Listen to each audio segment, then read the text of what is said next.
नमस्कार, आप सभी का हार्दिक अभिनंदन।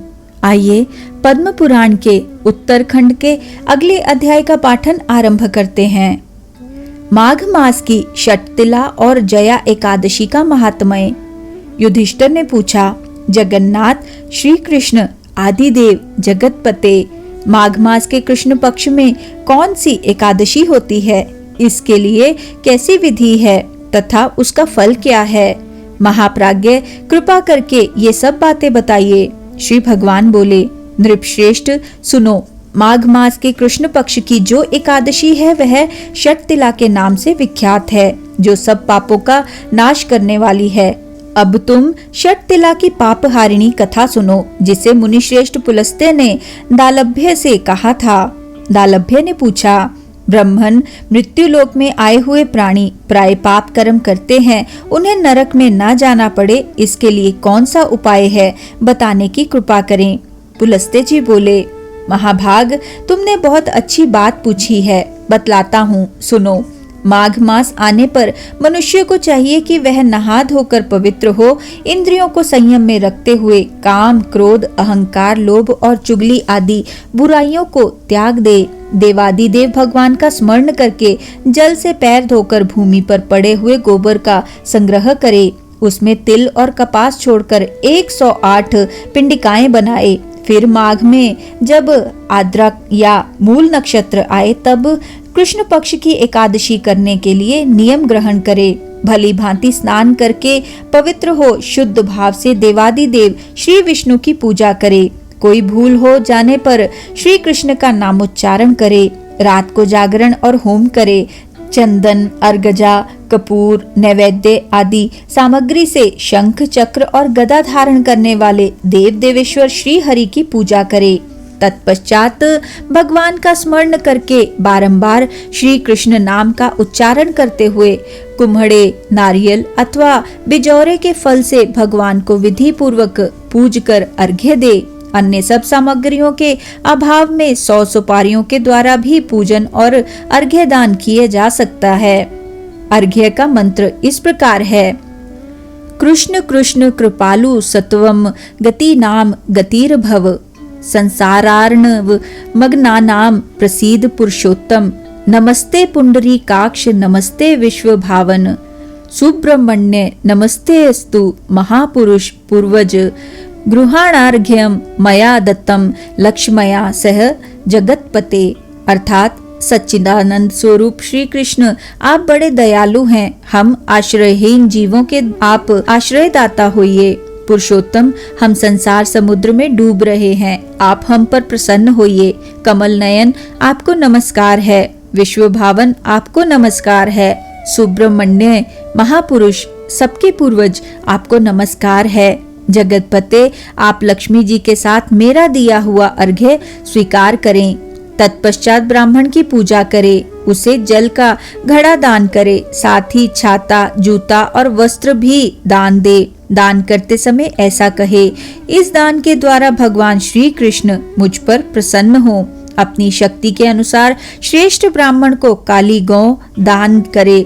द्विज श्रेष्ठ विद्वान पुरुष को चाहिए कि वह तिल से भरा हुआ पात्र भी दान करे। उन तिलों के बोने पर उनसे जितनी शाखाएं पैदा हो सकती हैं, उतने 1000 वर्षों तक वह स्वर्ग लोक में प्रतिष्ठित होता है। तिल से स्नान करे, तिल का उपटन लगाए, तिल से होम करे, तिल मिलाया हुआ जल पिए, तिल का दान करे और तिल को भोजन के काम में ले। इस प्रकार 6 कामों में तिल का उपयोग करने से यह एकादशी षटतिला कहलाती है, जो सब पापों का नाश करने वाली है। युधिष्ठिर ने पूछा, भगवन, आपने माघ मास के कृष्ण पक्ष की षटतिला एकादशी का वर्णन किया, अब कृपा करके यह बतलाइए कि शुक्ल पक्ष में कौन सी एकादशी होती है, उसकी विधि क्या है तथा उसमें किस देवता का पूजन किया जाता है। भगवान श्री कृष्ण बोले, राजेंद्र, बतलाता हूँ, सुनो। माघ मास के शुक्ल पक्ष में जो एकादशी होती है उसका नाम जया है। वह सब पापों को हरने वाली उत्तम तिथि है, पवित्र होने के साथ ही पापों का नाश करने वाली है तथा मनुष्यों को भोग और मोक्ष प्रदान करती है।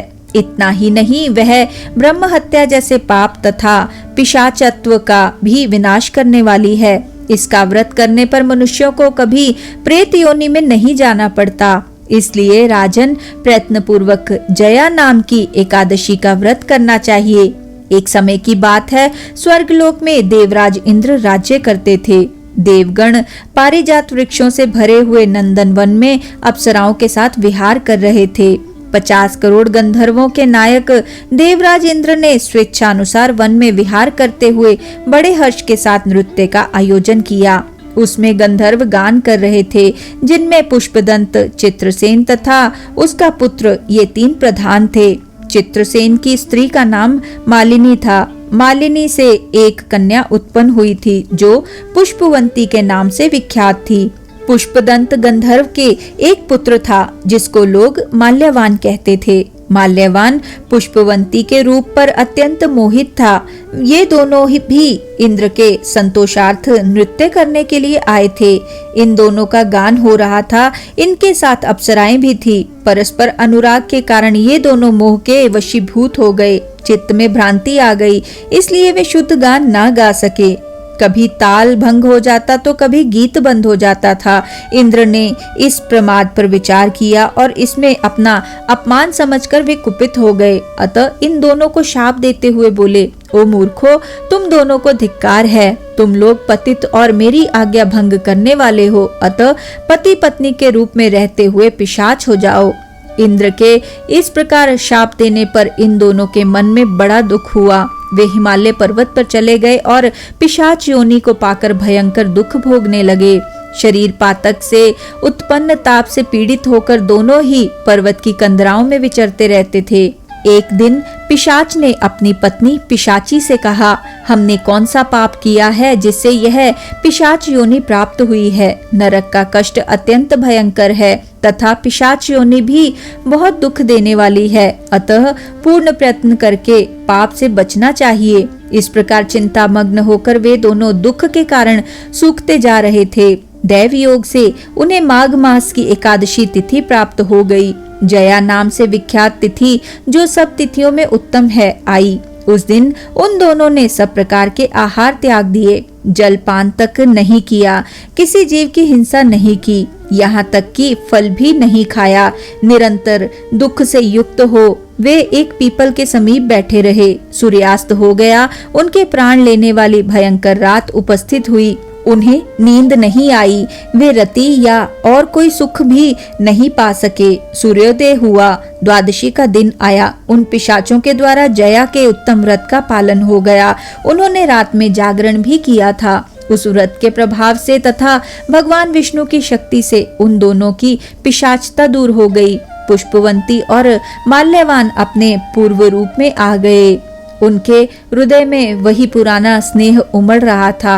उनके शरीर पर पहले ही जैसे अलंकार शोभा पा रहे थे।